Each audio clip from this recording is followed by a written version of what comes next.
So, as a DC fan, it really does hurt to see Joker 2 being ripped to shreds like this on social media, to see it flopping financially, critically, and audience-wise across the board. This movie just not doing well whatsoever. If you had told me a few months ago that we would be talking about Joker like this, I wouldn't have believed you, and I don't think many people would have, because that first movie was so incredible. But guys, we have a fantastic article here from Comic Book Movie. 6 reasons as to why Joker 2 has flopped so badly. So we're going to dive into this article, break it down, see what these 6 reasons are, and then kind of give our thoughts as we go along as well. I'm not going to read it verbatim, but we'll get a gist of each reason, kind of give our thoughts, opinions, and comments, and see how well we get on. So like I said, this comes to us from comicbookmovie.com. Joker Folie à Deux, 6 reasons the sequel flopped, and Todd Phillips' biggest mistakes. So let's go down here. So where did it all go wrong? Looking beyond just the bad reviews, there were some fundamental issues with Joker Folie à Deux before its release.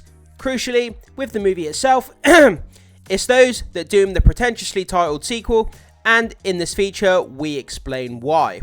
So starting off with number 6, it's a bad musical. So yeah, I did go and see this movie a few days ago against my better judgment after all the negativity. Normally I would kind of, just skip past it, but it was Joker, it's Joaquin Phoenix. There was no way I would turn down the opportunity to see this movie, no matter how bad the word of mouth was. And the fact that it was a musical absolutely turned me off. It was jarring for the audience. There's kind of like a serious scene with Arkham, talking about mental health issues and kind of dealing with a serious subject matter. And then the characters would break into a song, and it wasn't really even singing. It was kind of like talking, but in a singing voice, and it was very weird. Joaquin Phoenix's voice, he's a terrific actor, one of the best in the business, if not the best. The guy can't sing. Lady Gaga, it sounded like her voice was being held back. I didn't really hear a decent number from her either, but it was a very jarring experience to turn Joker into a musical. So the problem here, though, is that it's not just a bad musical. Joaquin Phoenix isn't exactly a joy to listen to. That's exactly what I was just saying. The guy, the best in the business when it comes to method acting. The guy is on point. Probably the best in the world at what he does. No one's going to deny that. But when it comes to singing, ooh, it was a little bit rough on the old ears. So while Lady Gaga was clearly told to restrain herself for the sake of realism, yeah, this is the thing as well. Lady Gaga, one of the best singers in the world, right? Absolutely phenomenal voice. Nobody's going to doubt that either. But the thing is, I was expecting like an absolute belter, like to hear her voice really kind of, give a belter of a song. But it just never materialized. And I felt it was kind of lacking, having one of the best singers in the world in your movie. And like, it didn't capitalize on her voice. I don't feel it did. So leaving us with 2 average singers performing a series of bland, largely forgettable show tunes. And like I said as well, they did this kind of strange where it was like talking but singing at the same time. Joaquin Phoenix, he was kind of like on the phone to Harley Quinn in the movie, and he was doing kind of like talking, singing, and it came off very weird. His voice sounded strange.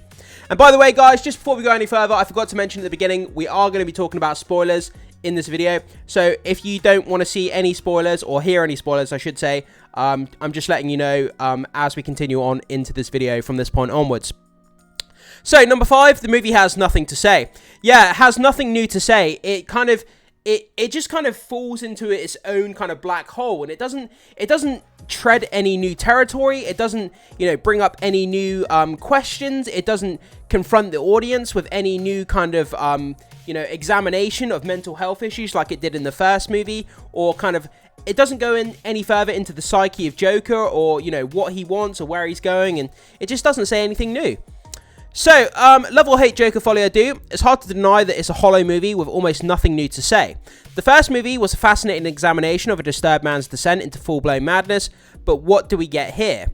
All too familiar story about a superfan falling for a psychopath, a feeble courtroom drama about whether Arthur Fleck and Joker are 2 separate personas. That's basically what it's about. The whole movie breaks down to, is Arthur Fleck and Joker 2 separate people or the same person? That's basically what the whole movie is centered around. Obviously, we get that kind of reveal at the end where Arthur says he's no longer Joker, or that he wasn't Joker in the first place. So it feels like a prank has kind of been pulled on the audience, or the rug's been pulled out from underneath us. And ultimately, it was kind of a disappointing reveal at the end of the movie. So number 4, a sequel wasn't wanted or needed.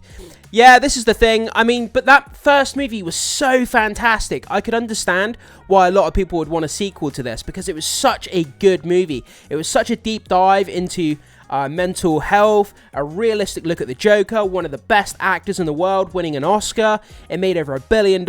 So all the building blocks were there for a really good sequel to be made. And that's why it hurts all the more, the fact that this movie flopped.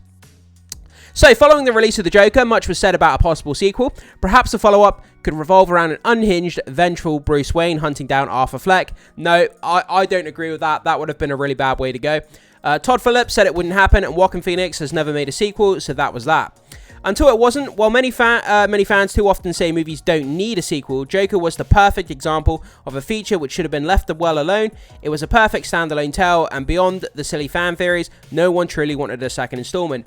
I don't agree with that whatsoever. There were so many fans asking for a sequel to this. Like I said, Joaquin Phoenix, Oscar for Best Actor, over $1 billion. That first movie, universally loved. You won't find many people that disagree with loving that first movie. And I think the majority of the fan base did want a sequel. So I don't agree with this, that people weren't asking for a sequel, because a lot of people were.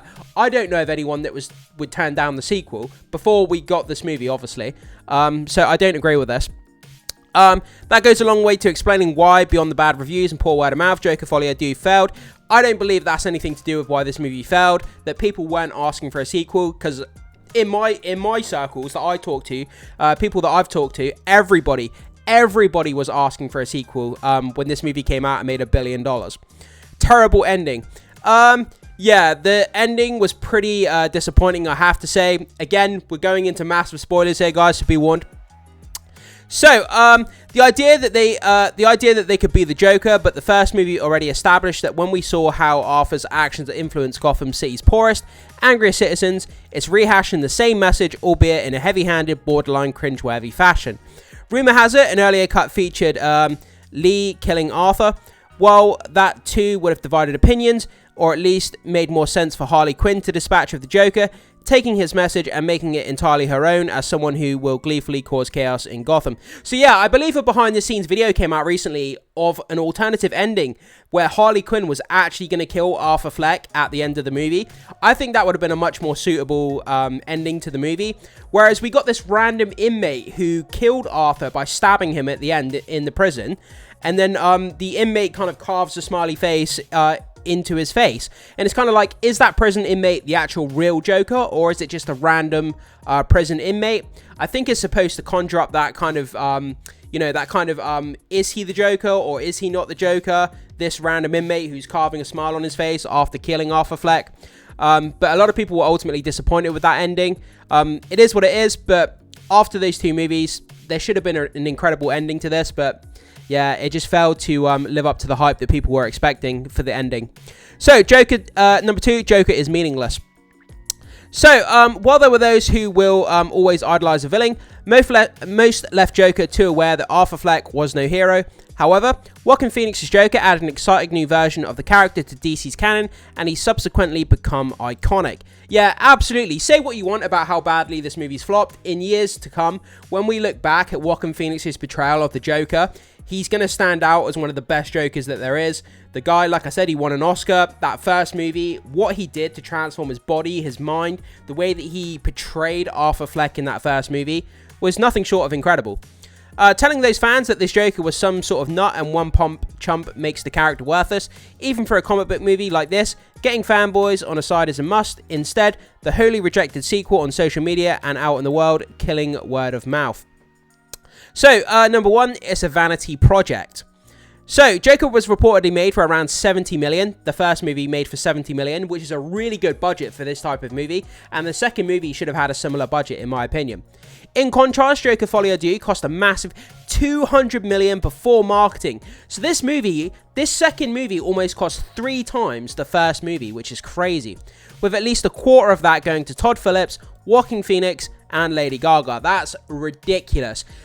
Actors getting paid that amount of money for a movie, it's just, oh man. Every time I see an article about actors and how much they get paid and their salaries, it turns me off to movie making. Like, the fact that they get paid this amount of money is ridiculous. So yeah, they cashed in big time. When all is said and done, the movie was a vanity project for Phillips and Phoenix. They once discussed taking Joker to Broadway. Now that would be interesting. I would go and pay to watch this on Broadway. Not necessarily a musical aspect, but kind of like a kind of look at mental health, like a play, or, you know, yeah, like a play based on the Joker. I think that would be interesting. I think a lot of people would like that. Instead of doing that, they convinced Warner Brothers Discovery to pay them a huge amount of money to lark around on the set of a big screen continuation. For Phillips, this was also an opportunity to hit back at those who believed he made a movie in 2019 for incels. So Insecure is the filmmaker that so much Joker Folio Do is devoted to making Arthur as pathetic as possible and driving home the fact that he's not a good person. No shit. So yeah, they made the second movie, 3 times the budget plus marketing, and obviously the main cast, Joaquin Phoenix, Lady Gaga, and Todd Phillips, the director. They received a massive amount of payday. Almost a quarter of the film's budget was just for those 3, which is ridiculous in my opinion. And they're going to go on to lose a hell of a lot of money when all is said and done with this movie. But that's the 6 reasons there, guys. So let's just sum it up again. It's a bad musical, number 6. The movie has nothing new to say, number 5. Number 4, a sequel wasn't wanted or needed. This is the one point that I disagree with. A lot of fans were asking for a sequel, so I don't agree with that.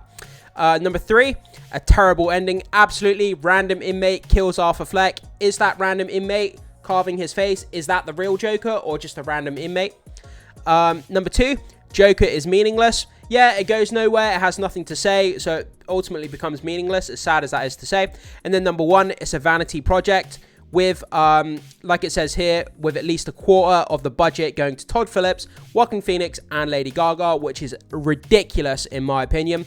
And no wonder they're going to lose money. So that's the summary there of the 6 points that we've covered, why Joker failed, and you know, some of the massive reasons that have contributed towards this movie failing financially, failing critically, and failing with the audiences. Again, if you'd asked me a few months ago that we'd be sitting here talking about Joker 2 like this, I wouldn't have believed you guys. And it's hard to see this because Joker is such a great character. Joaquin Phoenix portrayed this character so well. And it's a shame that the contrast between the first and second movie could not be bigger than what it is, with the second movie flopping. But guys, jump into the comment section. Let me know what you think about this. Have you had a chance to see Joker 2? Do you agree with these 6 points as to why this movie failed? Or do you have your own points that maybe you want to add into the comment section? Leave your thoughts, comments, and opinions on this movie and what you think of everything going on and why this movie's flopping. Thank you so much for watching. Be sure to hit that like and subscribe before you leave. And I will see you in the next one.